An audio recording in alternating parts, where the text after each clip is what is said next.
কল্কি অবতারটা।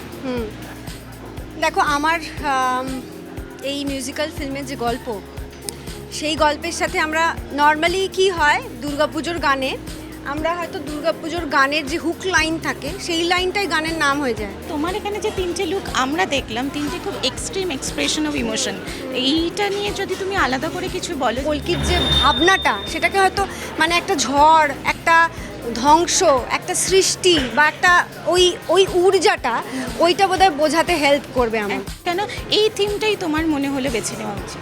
না, অ্যাকচুয়ালি গানের এই গল্পটা আমার অনেক দিন আগে থেকে ভাবা, এক্ষুনি ভাবা নয়, নামটাও অনেক দিন আগে থেকে ভাবা।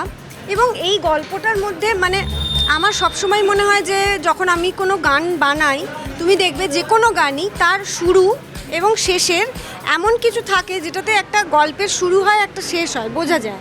লাস্টটাতেও যেমন ছিল, দেখা যাচ্ছে সব শেষে দেখা যাচ্ছে ওটা একটা বৃদ্ধাশ্রম, তো সেই গল্পটা একটা রাখতে হতো। এইবারের ইউএসপিটা কি? এইবারের ইউএসপি সবটা, মানে কত কিছু বলবো, নামটা, লুকটা, ঘটনাটা, যে ক্লাইম্যাক্স একটা আছে, মানে এটার অ্যাকচুয়ালি তিনটে ক্লাইম্যাক্স।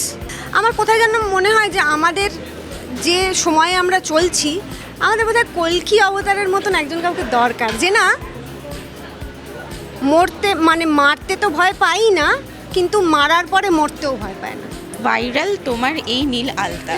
কল্কি অবতারের গায়ের রং যেমন আমরা জানি যে নীল, তো সেই জায়গা থেকে নামটাও লেখা নীলে, এবং ওই নীল আলতার ব্যাপারটাও এখানেও আমার নীল আলতাই পরা, পোস্টারে দেখতে পাবে। তুমি টলিপাড়ার ফ্যাশনিস্তা, এবারে কি পুজোয় এইটাই ছিল তোমার চমক? না না, একদম পুজোর কথা ভেবে করা না, এটা অ্যাকচুয়ালি গানে আমরা ব্যবহার করেছি আলতাটা। এবং তারপর যখন প্রথম আগের যে ভিটামিন এম এবং এম মিউজিক লঞ্চে যখন এলাম, তখন মনে হলো যে যেহেতু আমরা এরবার ওই প্রজেক্টটা নিয়ে কথা বলতে চলেছি, কিছু একটু হিন্ট দর্শককে দিই না, তো সেই জন্য সেই কারণে নীল আলতা পরা, মানে পুজোয় পরবো এটা ভেবে নয়। কিন্তু তারপর দেখলাম মানুষ এত পছন্দ করেছে সেটাকে, তারপর আমি মানে অ্যাকচুয়ালি আমি মানুষকে দেওয়ার থেকেও মানুষ এই পছন্দটা আমাকে করিয়ে দিল, যে আমি ওদের থেকে শিখলাম যে নীল আলতা এবার আমি পুজোয় পরবো। মিউজিক ভিডিওটাও তো একটা প্রফেশন হতে পারে, যেটা নিয়ে আমাদের একদম চর্চা হয় না, এটা নিয়ে তুমি কি বলো? মিউজিক ভিডিও হয় না তা নয়, মিউজিক ভিডিও কিন্তু প্রচুর হয়। এবারেও প্রচুর মিষ্টি মিষ্টি গান হয়েছে, মিষ্টি মিষ্টি নাচ হয়েছে, কিন্তু ওইটুকুই হয়।